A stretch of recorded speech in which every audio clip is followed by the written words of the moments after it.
이 시간 하나님께서 우리에게 주시는 말씀은 신약의 말씀 마태복음 10장 24절로 33절 말씀입니다. 신약 성경 15쪽입니다.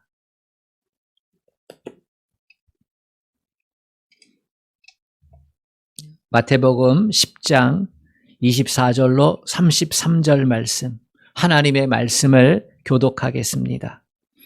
제자가 그 선생보다 종이 그 상전보다 높지 못하나니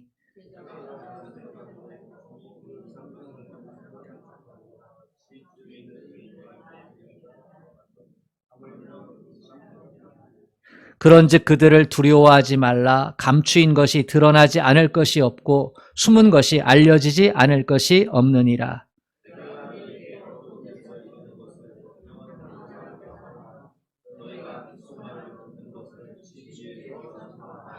몸은 죽여도 영혼은 능히 죽이지 못하는 자들을 두려워하지 말고 오직 몸과 영혼을 능히 지옥에 멸하실 수 있는 이를 두려워하라.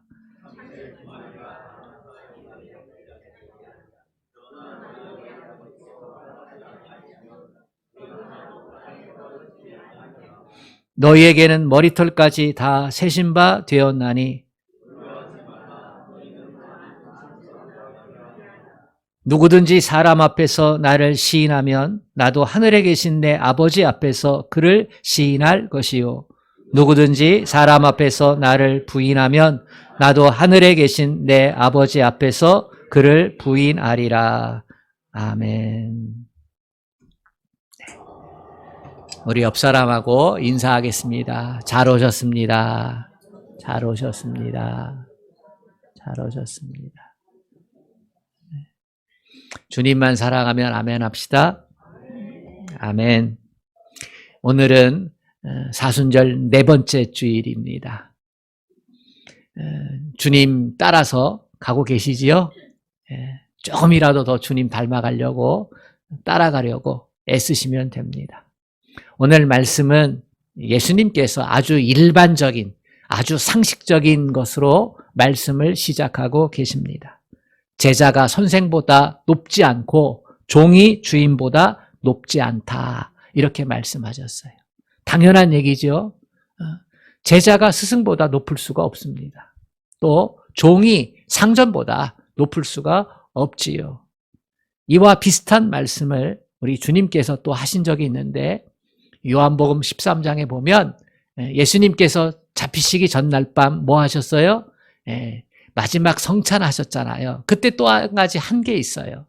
바로 제자들의 발을 닦아주시는 세족식을 했습니다. 제자들의 발을 닦아주실 때에 이 말씀을 하셨어요. 내가 진실로 진실로 너희에게 이르노니 종이 주인보다 크지 못하고 보냄을 받은 자가 보낸 자보다 크지 못하나니 너희가 이것을 알고 그대로 행하면 복이 있으리라. 예수님께서 제자들의 발을 닦아주셨어요. 3년 반 동안 제자들이 예수님을 따라다녔거든요. 그죠? 들로, 산으로, 바다로. 그러면서 얼마나 많은 일들이 있었습니까? 그래서 주님이 이제 내일이면 붙잡히실 텐데 마지막에 야, 너네들 그동안 수고했다. 내가 발 한번 닦여줄게. 이렇게 해서 닦여준 게 아닙니다. 예수님께서 제자들의 발을 닦여주신 것은요, 본을 보여주시려고 제자들의 발을 닦아주신 거예요. 그러면 제자들은 어떻게 해야 합니까?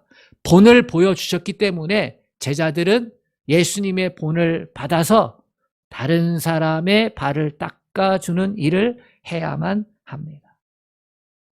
제자들로 하여금 섬김의 삶을 살아가도록 그렇게 본을 보여준 거예요. 머리에 딱 남도록, 기억에 딱 남도록, 결코 잊어버리지 않도록. 나중에 제자들이 우리 예수님 우리가 믿고 따랐던 거 틀리지 않았어. 진짜 메시아야. 진짜 하나님이야. 그 하나님이 사람이 되셔서 우리에게 오셔서 우리를 제자 삼으시고 그 영광의 하나님께서 내 발을 닦아주셨어. 이건 본받으라는 거야. 이게 각인이 되지 않겠어요? 직접 그렇게 행하셨으니까. 얼마나 송구해요? 근데 그걸 행해 주셨으니까 그 받은 자로 그렇게 살아내야 하잖아요. 만약에 제자들이 섬기는 삶을 살지 않고 가만히 있으면 그것은 제자들이 예수님보다 더 높다고 생각하는 것이 되는 것입니다. 예수님께서 제자들에게 강조하신 것, 내가 본을 보였잖아. 그러니까 나를 따라와. 너희는 나를 따르라. 이것입니다. 요한복음 13장 17절에서 이렇게 말씀하십니다. 너희가 이것을 알고 그대로 행하면 복이 있으리라. 본을 보이고 나서 그리고 나서 하신 말씀이 뭐예요? 너희가 이것을 알고 행하면 복이 있으리라. 주님을 주로 믿고 따르면 그것이 복이 된다는 말씀입니다. 이 영화를 보면 이 전투씬이 나오는데요. 그 위기 상황 가운데서 전투를 하게 돼요. 그러면 그 팀을 이끄는, 부대를 이끄는 이 장교가 직감적으로 알아요. 아, 이게 마지막 전투겠구나. 여기에 모든 승패가 달려있겠구나. 여기서 자칫 잘못하면 생존할 확률보다 죽을 확률이 많구나. 이런 생각이 들 때 좀 멋진 대사를 하나 합니다. 여러분과 함께해서 영광이었습니다. 이런 말을 하는 거예요. 스포츠 팀이 예선을 거쳐서 쭉쭉쭉 올라가가지고 결승전 하거든요. 그러면 이길 수도 있고 질 수도 있어요. 그때 어떻게 해야 됩니까? 팀워크를 살려야 되잖아요. 죽을 힘을 다해서 뛰어야 되잖아요. 그것을 끌어내기 위해서 하는 말이 있어요. 여러분과 함께해서 영광이었습니다. 저는 죽을 때까지, 이 호흡이 멈출 때까지 뛰겠습니다. 아, 그러면 어떻게 해요? 그러면 같은 팀원들도, 같이 싸우던 전투하는 그 대원들도, 저희도 대장님과 함께해서, 리더와 함께해서 영광이었습니다. 그러면서 죽을 힘을 다해서 싸우고 또 싸우잖아요. 함께해서 영광이었습니다라고 하는 것은 같은 목표를 향해서, 같은 마음을 가지고, 같은 열매를 향해서 진심으로 최선을 다했던 사람들 간에 할 수 있는 말이거든요. 우리 주님께서 본을 보여주셨을 때 제자들이 그 주님 앞에서 할 수 있는 말이 주님 함께해서 영광이었습니다. 이런 말이 아닐까. 진심으로 주님을 따랐습니다. 그래서 내 삶이 영광스러웠습니다. 이렇게 말할 수 있어야 되지 않겠습니까? 메시아로 오신 예수님께서 고난을 받으셨습니다. 그러면 제자들도 고난의 길을 걸어가야 되는 것이 맞습니다. 예수님께서 고난을 받으시는데 제자들이 고난을 거부한다면 그것은 제자들이 예수님보다 더 높다고 주장하는 것이 됩니다. 예수님께서요, 귀신 들린 자를 고치셨거든요. 이것은 바리새인들이 고치지 못한 그러한 종류의 질병이지요. 귀신 들렸어요. 예수님께서요, 그 귀신을 쫓으셨거든요. 많은 사람들이 예수님께 박수를 보내고 환호했어요. 그러자 바리새인들이 시기 나고 질투 나서 어떻게 했어요? 예수님에 대해서 비난을 퍼부었어요. 예수가 귀신의 왕 바알세부를 힘입어서 귀신을 쫓아냈다. 이렇게 얘기했어요. 이게 누가복음에 나와 있는데요. 그때 예수님께서 집안이 서려거든 왕이 그 밑에 있는 사람을 해치면 그게 집안이 서겠느냐 그러면서 반론을 하면서 예수님은 메시아로서 하나님의 아들로서 귀신을 쫓아냈다는 것을 말씀하셨는데요. 좋은 일 하고서도 귀신을 쫓아내고서도 생명을 살리는 일을 하고서도 예수님은 비난받으셨고 오해받으셨어요. 예수님처럼 우리가 믿음의 삶을 살면서 좋은 일하고 반드시 해야 할 일하고 그런 말도 안 되는 오해와 비난을 받을 수가 있습니다. 그때 이러한 종류의 비난을 피하지 말라는 것입니다. 하나님의 일을 하고 교회를 섬기면서 때때로 힘들고 어려운 일을 겪을 때에 비난받을 수 있잖아요. 사람들이 이해 못할 수 있잖아요. 그럴 때마다 그것을 내가 감당해야 될 몫이구나. 나도 주님을 따라가는 것이지. 이렇게 여기라고 하는 것입니다. 그런데 그리스도인들 중에서 예수님보다 더 높은 사람들이 참 많이 있습니다. 우리 교회는 성도님들이 다 겸손하시고 또 중직자들이 많지 않다 보니까 그런 분들이 없겠지만 좀 큰 교회에 가거나 노회 석상에 가면 목사님들이 많이 모이고 또 장로님들 모이고 때때로 연합 모임 가면 권사님들도 계시고 다들 훈장을 달고 있는 분들이거든요. 열심히 봉사하시고 일도 많이 하시고 그런 분들이에요. 그런데 그분들 가운데 섬기려고 하는 분들이 그렇게 많지 않아요. 같이 식사 자리에 가면요, 수젓가락, 물 이런 거 따르는 사람은요 별로 없어요. 항상 하는 사람이 다들 하고 앉아 있어요. 밥이 나왔는데도 숟가락 누구 하나 내놓으려고 하는 사람들이 없습니다. 예수님은 실제로 섬기러 오셨어요. 그 예수님께서 나는 섬김을 받으러 온 것이 아니라 섬기려 하고 내 목숨을 많은 사람들의 대속물로 주려 함이라. 이렇게 말씀하셨어요. 그리고 실제로 그 섬김의 길을 가셨어요. 좋은 일 하시고 칭찬이 아니라 비난을 받으셨어요. 그런데 그리스도인들 가운데 섬김을 받으려 하고 칭찬을 더 많이 받으려고 합니다. 고난은 주님이 받으시고 비난은 주님이 받으시고 나는 칭찬과 영광 받겠습니다. 이렇게 생각하는 분들이 의외로 많다는 거예요. 천국 복음을 전파하신 예수님의 목적이 뭡니까? 그것은 영혼 구원이고 그것은 하나님 나라 확장입니다. 예수님께서 이것을 위해서 천국 복음을 전파를 하셨어요. 그 방법이 뭡니까? 섬김이었어요. 구체적인 방법은 예수님이 자기의 몸을 대속제물로 드리는 것이었어요. 십자가의 길을 걸어가시는 것이었어요.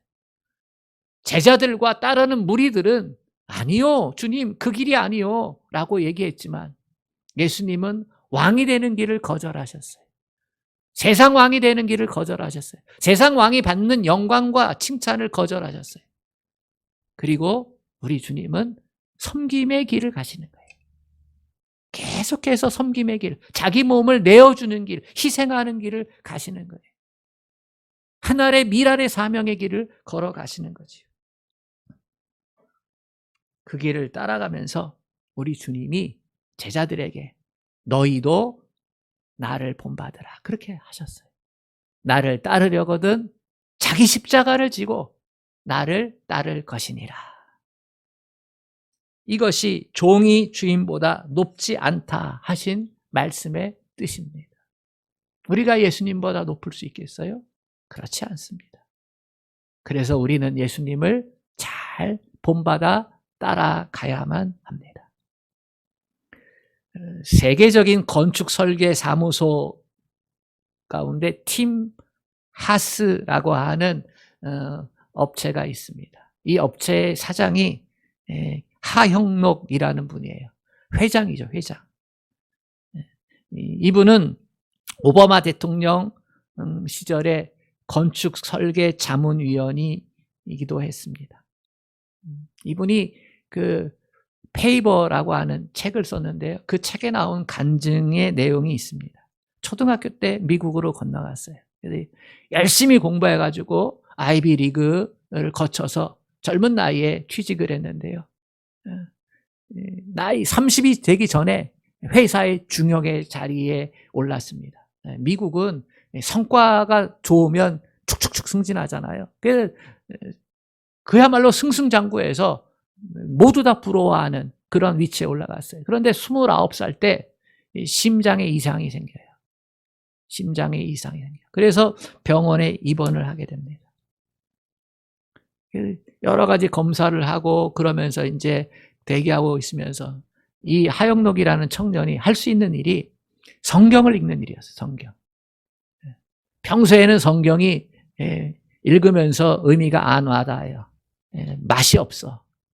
근데 이게 이제 다른 일이 할 게 없고 병원에서 할 수 있는 게 성경 읽기. 말씀이 이해가 잘 되고 맛이 나기 시작했어요. 그래서 성경을 몇 번을 읽는 거예요. 할 일이 성경 읽는 것 외에는 관심이 없었어요. 이상하게. 성경을 여러 번 읽어요. 그리고 결론을 내렸어요. 그리스도인으로 산다는 것은 결국 희생이구나. 희생의 마음을 가지고 그 마음을 실천하면서 사는 것이 그리스도인이구나. 이게 그리스도의 삶이구나. 이게 예수님께서 우리에게 보여주신 삶이구나. 이렇게 깨달아요. 몸 상태가 점점 나빠졌습니다. 그래서 심장 이식을 하지 않으면 안 된다라는 결론이 났어요. 그래서 심장 기증자를 기다렸거든요. 여러분, 이 심장은 기증자가 나타나려면 그 기증자가 뇌사 상태가 되어야 됩니다. 그지요? 그래서 그 결정이 내려져야 심장을 이식받게 되는데 이게 쉬운 일이 아니잖아요. 그죠? 기적적으로 기증자가 나타났습니다. 의사가 하는 말이 정말 젊고 건강한 심장입니다. 당신은 정말로 운이 좋은 사람입니다. 이렇게 얘기했어요. 그리고 의사가 그 말을 하고 방을 나가다가 이런 말을 했어요. 옆병실에 한 여자가 들어왔는데 그 여자가 필요로 하는 심장도 바로 이렇게 젊고 튼튼한 심장입니다. 이렇게 말해주는 거예요. 그 여자는 이틀 안에 심장을 이식하지 않으면 죽습니다. 이 말도 덧붙였어요. 근데 이 하영록이라는 청년이 이 말을 듣고 의사의 손을 잡고서 한참 생각하다가 내게 줄 심장을 그 여자에게 주십시오. 이렇게 말을 한 거예요. 의사가 깜짝 놀랐고 당황했어요. 내가 그런 뜻으로 얘기한 게 아니에요. 그런 뜻으로 한 게 얘기 아니에요. 이런 기회는 없어요. 이 심장은 당신 거예요. 라고 그렇게 얘기했습니다. 근데 이 청년이요. 저 여자는 이틀 안에 이식을 받지 않으면 죽는다고 하니까 내게 줄 심장을 그녀에게 주십시오. 그 여자가요. 그 심장을 이식받고 살았습니다.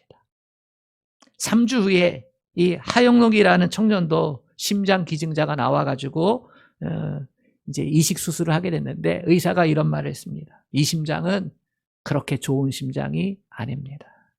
그냥 쓸만한 심장입니다. 그래서 이 청년도 생명을 연장하게 되었습니다. 수술한 의사가 큰 감동을 받았잖아요. 그래서 이런 말을 했습니다. 세상에 이런 사람이 있을 수 있을까? 자기에게 온 좋은 심장을 다른 사람에 주고 자기는 그보다 못한 심장을 이식받다니. 이 사람이 바로 성자입니다. 이렇게 얘기했다는 거예요. 하영록 청년은요. 그 수술을 받고 6년을 지나게 됩니다. 다시 그 심장이 안 좋아졌거든요. 근데 하나님의 은혜로 다시 좋은 심장을 이식받아가지고 지금까지 생존해 있습니다. 이 하영록이라는 청년은요, 성경 말씀을 읽고 예수님을 따르는 삶을 산다는 것, 믿음의 삶을 산다는 게 뭐냐? 종이 주인보다 높지 못하다. 이 말씀을 가장 잘 실천한 사람입니다. 그는 페이버라고 하는 책에서 이 간증문을 실었는데요. 그가 이렇게 얘기했어요. 하나님이 보시기에 좋을 때, 하나님이 보시기에 좋을 때, 그때의 섬김의 삶을 사는 것이 은혜다. 하나님이 보시기에 좋을 때, 그게 옳다라고 여겨질 때가, 그때가 내게는 기쁨의 시간이다. 그렇게 얘기했어요. 그리스도의 삶은 희생하는 삶이다. 이 은혜를 주셨을 때요. 그 의사가 하는 얘기를 듣고서 귓전에 이런 소리가 들리더랍니다. 내가 섬김의 삶, 이웃을 위해서 희생하는 삶을 살기로 했잖아. 그럼 정말로 희생할 수 있는지 어디 증명해 보려. 이런 음성이 들렸다. 그래서 그 마음 가운데 지금 하나님이 보시기에 좋을 때 이 기회를 내가 놓치지 말아야지. 그리고 그 말씀에 순종했다는 거예요. 오늘 예수님의 말씀은 이렇게 계속됩니다. 26절에 그러므로 그들을 두려워하지 말라. 비난하는 이들, 내가 주의 말씀에 순종해서 그 믿음을 옳다하고 지켜내는 그 일들, 하나님이 보시기에 옳다는 일들을 할 때에 비난하는 이들이 있는데 그들을 두려워하지 말라는 거예요. 28절에 몸은 죽여도 영혼은 능히 죽이지 못하는 자들을 두려워하지 말고 오직 몸과 영혼을 능히 지옥에 멸하실 수 있는 이를 두려워하라. 몸과 영혼을 모두 지옥에 던져 멸망시킬 수 있는 분이 누구예요? 하나님이시잖아요. 우리는 그 하나님을 두려워해야지 사람을 두려워해서는 안 된다는 겁니다. 그러니까 믿음의 길을 걸어가면서요, 사람의 눈을 의식하기보다 하나님을 의식하고 믿음의 길을 걸어가라고 하는 겁니다. 여러분, 코람데오라는 말 들어보셨어요? 라틴어로 코람데오는 하나님 앞에서 이런 뜻이에요. 코람이 앞에 서고 데오가 하나님이거든요. 성도가 일상의 삶을 살아갈 때에 하나님 앞에 계시다는 의식을 가지고 살라는 말입니다. 믿음 생활을 신실하게, 진실하게 해야 한다는 의미를 담고 있습니다. 참으로 중요한 믿음의 자세입니다. 믿음이 가짜가 되면 안 된다는 거죠. 예수를 믿는다는 것은 예수님께 속해서 예수님을 따라간다는 것이죠. 그 삶이 가짜가 되면 안 된다는 거예요. 믿음의 능력을 잃어버리면 안 된다는 것입니다. 예수님 당시 누구보다 코람데오해야 될 사람들은 제사장들, 바리새인들, 서기관들, 율법사들이었어요. 그들은 말씀에 정통한 사람들이잖아요. 말씀을 가까이 하고 가르치는 사람들. 그런데 이들이 하나님보다 사람들의 시선을 의식했고 사람들의 시선을 두려워했어요. 이러한 모습을 예수님께서 모르실 리가 없어요. 그래서 위선자라 책망하셨어요. 너희는 위선자야. 너희는 외식하는 자들이야. 이러면서 책망하셨지. 이 위선자라는 말은요, 라틴어로 휘포크리테스라는 말에서 나왔는데요. 이 말은 무대에서 배우가 연기하는 것을 가지고 있습니다. 무대에서 배우가 연기를 할 때, 그때 휘포크리테스 이런 말을 사용을 해요. 배우가 자기의 생각이나 마음으로 연기하는 게 아니라 뭐 가지고 연기해요? 자기의 배역에 따라서, 자기의 그 대본에 따라서 연기를 해야 되는 거거든요. 예수님은 바리새파 사람들을 향해서 코람데오가 아니라 사람들의 눈을 의식해서 연기하는 사람들, 위선자 같은 사람들이라고 말씀하셨어요. 우리가 믿음의 생활을 하면서 제일 신경 쓰는 게 누구예요? 사람들의 시선이에요.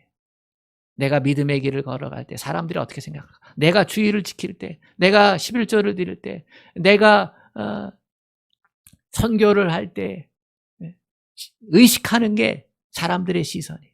내가 봉사를 할 때 의식하는 게 사람들의 시선이에요. 사람들이 잘했다 하면 좋아하고 뭐라고 하면 마음에 상처받고. 사람들의 시선보다 누가 더 중요해요? 하나님이 더 중요해요. 하나님의 시선이 중요해요. 하나님의 뜻이 더 중요하고 하나님의 마음이 더 중요해요. 그런데 우리는 하나님보다, 코람데오보다 사람들의 시선을 더 많이 의식해요. 성도인 우리가 의식해야 할 분은 하나님입니까? 사람입니까? 사람을 의식하는 사람은 위선자가 될 가능성이 많아요. 위선자가 될 가능성이 많아요. 반대로 하나님을 의식하는 성도는 진실한 사람이 됩니다. 됩니다. 신실한 사람이 돼요. 그러므로 우리가 진정으로 두려워해야 할 분은 하나님입니다. 그분은 우리의 몸뿐만 아니라 영혼까지 좌우할 수 있는 분이에요. 하나님은 모든 걸 다 아시는 전지전능한 하나님이세요. 29절에서 31절 참새 얘기가 나와요. 참새가 한 아사리온에 팔리는 게 아니냐. 그러나 너희 아버지께서 허락하지 아니하시면 그 하나도 땅에 떨어지지 아니하리라. 여러분, 참새가요, 가치가 별로 없잖아요. 그죠? 그거는 싼 값에 팔려요. 한 아사리온.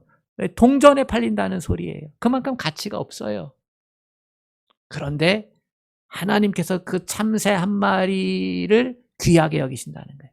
그러니까 하나님께서 허락하지 않으면 땅에 떨어지지 않는다는 거예요. 그러면서 하시는 말씀이 뭐냐면 너희에게는 머리털까지 다 세신 바 되었나니 두려워하지 말라. 너희는 많은 참새보다 귀하니라. 하나님의 전지전능하심이요, 참새까지도 귀하게 여기시는데 우리 사람은 하나님이 얼마나 우리를 알고 계시냐면, 전지전능하시냐면 우리의 머리털까지 다 세고 계시다는 거예요. 우리를 다 아신다는 거예요. 머리털까지 세고 계신다는 것은 나의 일거수일투족을 알고 계신다는 것이고, 내 속마음도 알고 계신다는 것이고, 내 생각도 알고 계시다는 거예요. 여러분, 다 알고 계신다는 건요, 참 좋지요. 하나님께서 나를 다 알고 계신다. 너무나 좋지요. 그러나 한편으로는 두려운 거예요. 나를 다 알고 계시니까.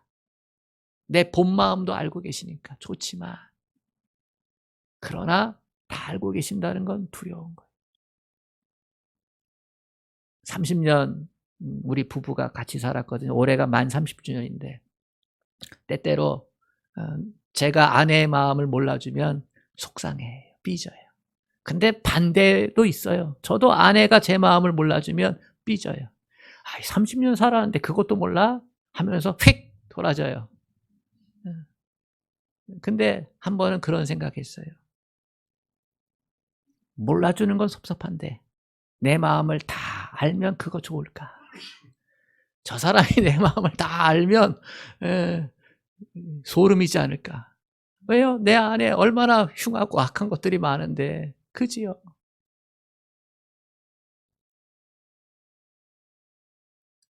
하나님이 나를 다 알고 계신다는 건 좋으면서도 그러면서도 두려운 거예요. 이거 소름 끼치는 거예요. 그런데 주님께서 말씀하셨어요. 두려워하지 말라. 하나님은 전능하셔서요, 다 알고 계세요. 나의 허물, 나의 과오, 나의 실수, 나의 잘못, 나의 죄의 결과들. 그런데 두려워하지 말라. 왜요? 하나님께서 택한 백성은 하나님의 손에서 귀하게 여김을 받기 때문이에요. 아멘. 귀하게 여김을 받는 거예요. 그래서 두려워하지 말라는 거예요. 믿음의 길을 걸어가면서 때때로 잘못해도 다 아신다, 형편을.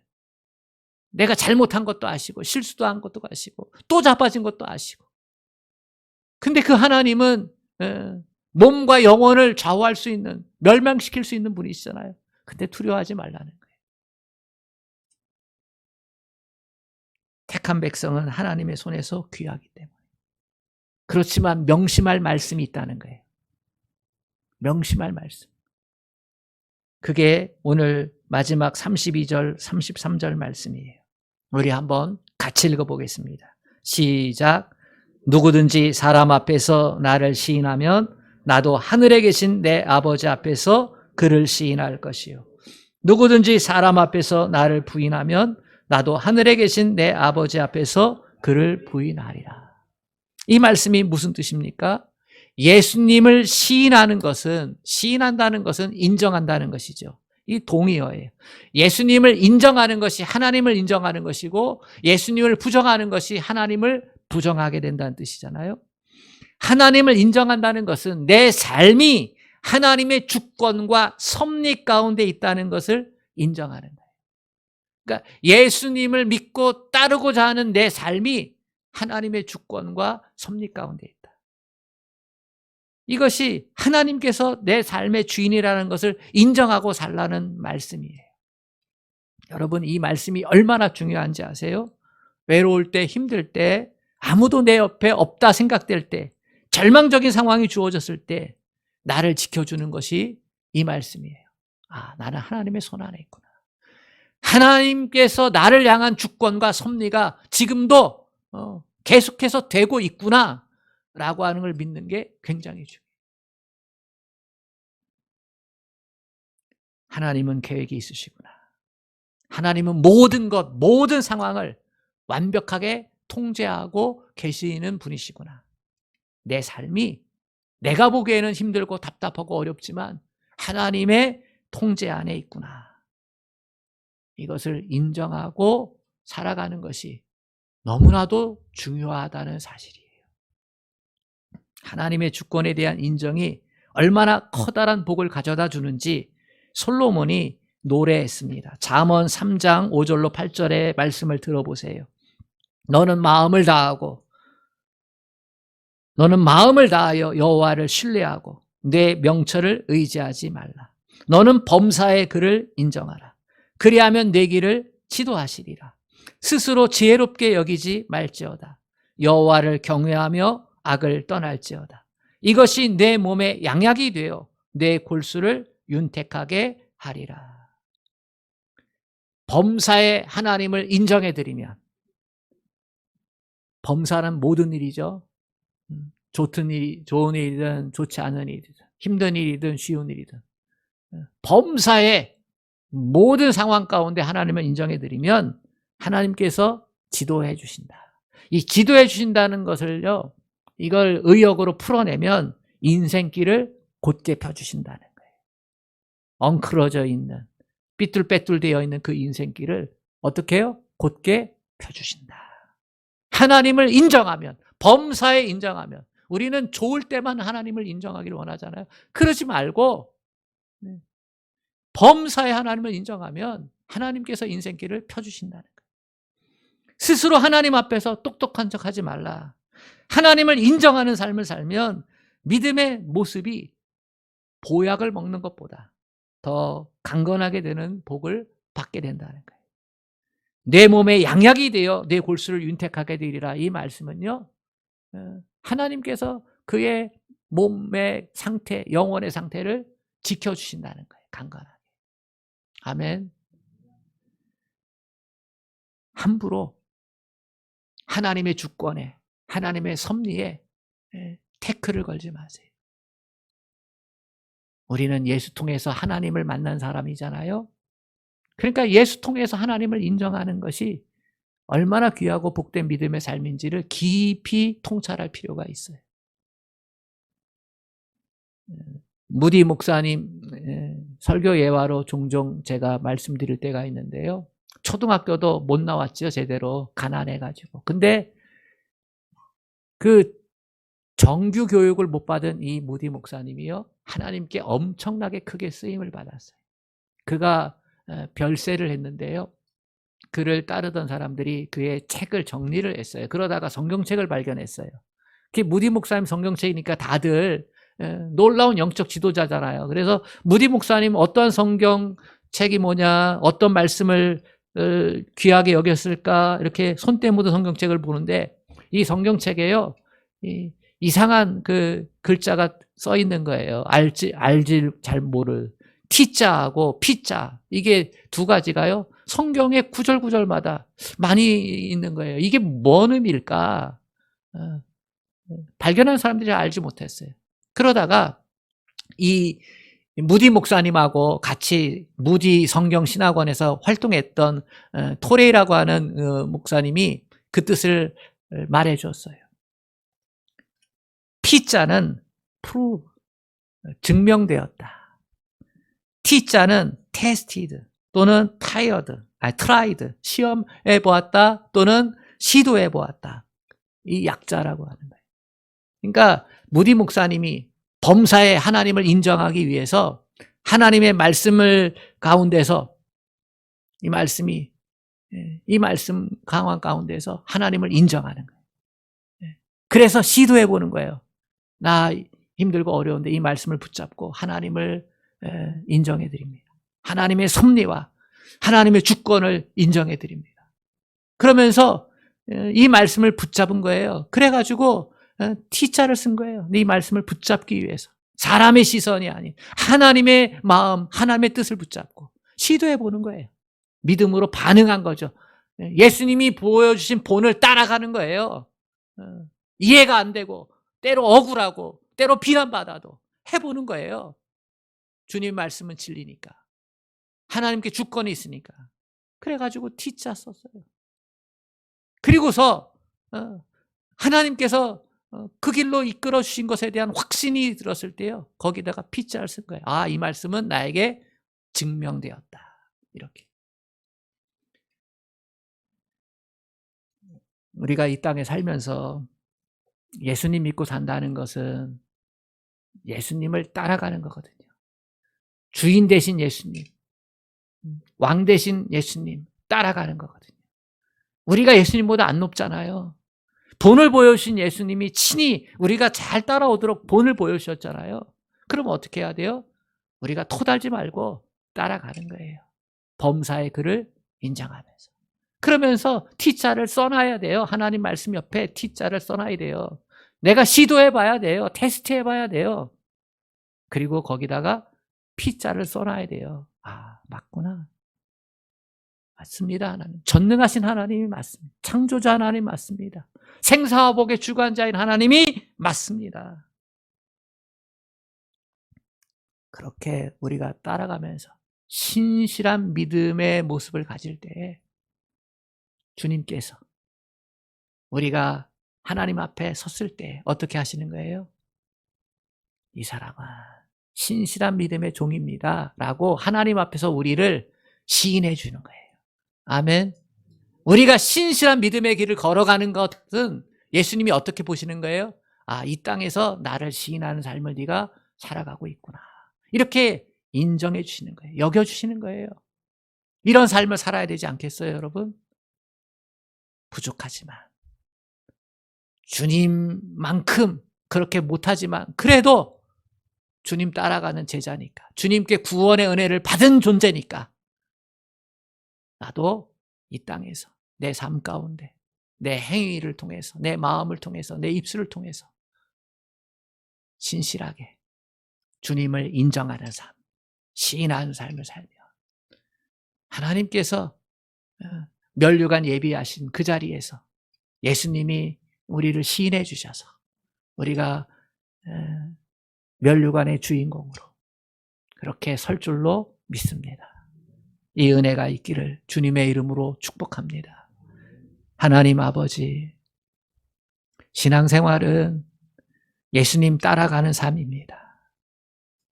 예수님 십자가 지셔서 구원의 문을 열어놓으셨듯이 우리 자신 각자에게 져야 할 십자가가 있습니다. 그 십자가 지고 주님 따라갈 때 주님이 높임을 받은 것처럼 우리도 높임을 받게 될 줄로 믿습니다. 믿음의 삶을 산다는 것이 예수님을 시인하는 삶임을 알게 하여 주시고 아버지, 주님 앞에 섰을 때, 하나님 앞에 섰을 때 예수님도 나를 시인해 준다는 이 말씀을 두렵고 떨리는 마음으로 받아서 믿음 생활 더 신실하게, 더 진실하게 할 수 있도록 주님 붙잡아 주시옵소서. 천군 천사를 통해서 그 길을 걸어가는 우리를 응원해 주시고 우리를 성령을 통해서 돌보아 주시옵소서. 예수님의 이름으로 기도합니다. 아멘.